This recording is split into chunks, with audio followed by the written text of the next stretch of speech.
I still don't know what I saw in that forest. Part 1. I never thought I'd post this, but for the last few weeks I can't stop replaying that evening in my head.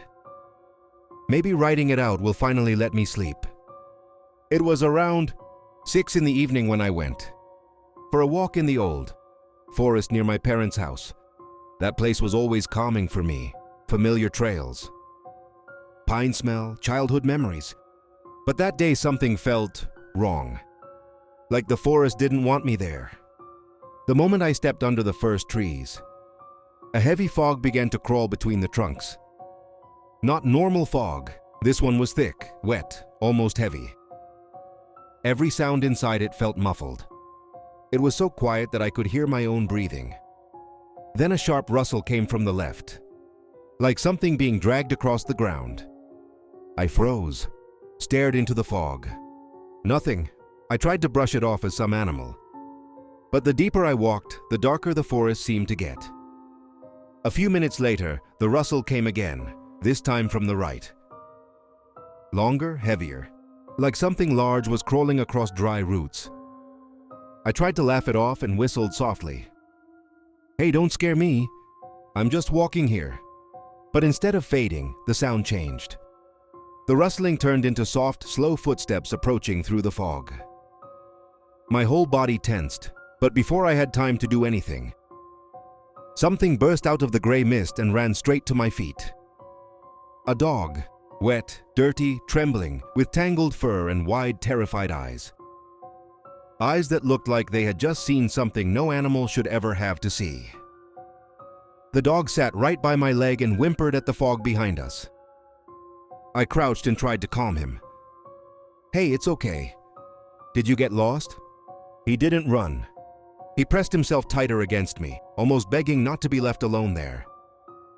And right at that moment, as I touched his collar, the same sound came from behind me, clearer this time.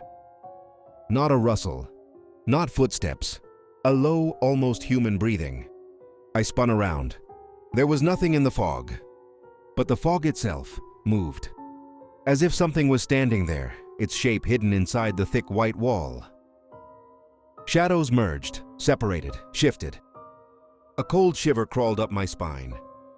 The dog pressed even harder against my leg and let out a quiet whine. And I understood one thing. Whatever was out there, it didn't want us there. I started backing away along the trail, eyes glued to the dark patch inside the fog.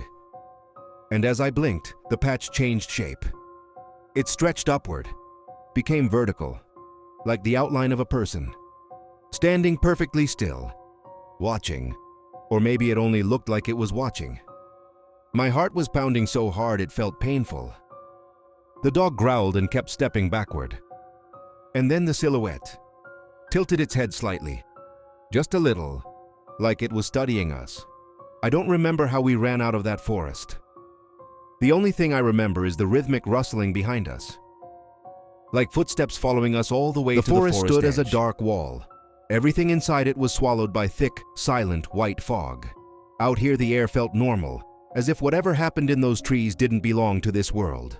The dog panted heavily but didn't leave my side. I checked his collar and found an old tag with a number. I called it. A trembling woman answered. "Oh my God, you found him? Where?" I told her the location. She said she'd be there in 10 minutes. While we waited, the dog stared only at the forest. He didn't blink, didn't look away. It was like something inside the fog was still watching him, and he knew it.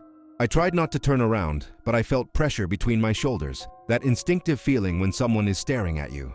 The forest rustled softly, unnaturally soft.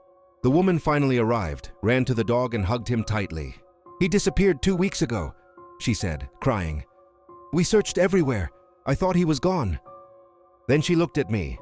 "But how did you even find him? No one could go into the forest today. The fog was too thick." I didn't know what to say.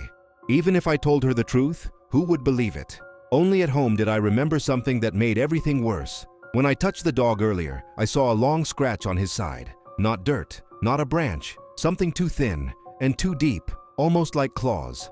And then another detail hit me. The dog never walked beside me while we escaped. He stayed behind me, as if something was forcing him to keep distance.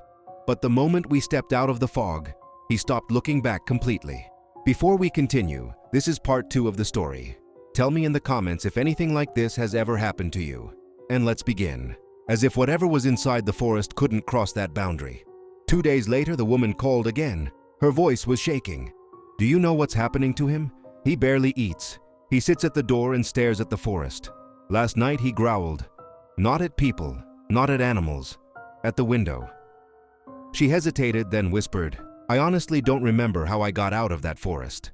The dog ran beside me, shaking, constantly looking over his shoulder. When we reached the dirt road, the fog behind us stopped suddenly, like someone cut it with a knife. He wasn't growling at anything outside. He was growling at the fog standing at our doorstep. For a week, I refused to go outside after dark. Then, one night at around 2:30 a.m., I heard a rustle outside. Then slow steps on dry leaves. I looked through a tiny gap in the curtain and saw a thick fog standing near my yard. The same one. Something inside it moved, not leaving, not approaching, just waiting. I heard breathing, low, heavy, almost human. My phone lit up with a text from the woman. He's gone again. If you see anything, please tell me. I didn't answer, because I'm still not sure the thing in that fog was a person. And honestly, I'm still not sure.